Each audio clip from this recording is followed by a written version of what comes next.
ইরানের আকাশ হঠাৎ করেই লাল হয়ে উঠেছে। না, এটা সূর্যাস্ত নয়। জামকারান মসজিদের গম্বুজে ওড়ানো হয়েছে বিশাল এক লাল পতাকা। কিন্তু কেন?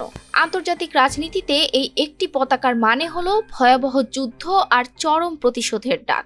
ইরানের সর্বোচ্চ নেতা আয়াতুল্লাহ আলী খামেনি নিহত হওয়ার পর তেহরান কি এখন ইসরায়েল আর আমেরিকার ওপর বড় কোনো আঘাত হানতে যাচ্ছে?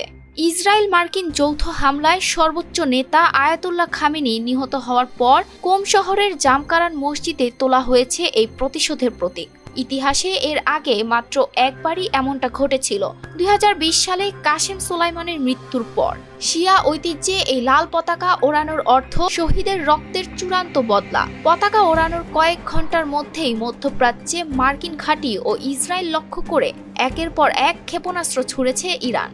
মধ্যপ্রাচ্য কি এখন তৃতীয় বিশ্বযুদ্ধের দোরগোড়ায়? ETS Bangla desk report.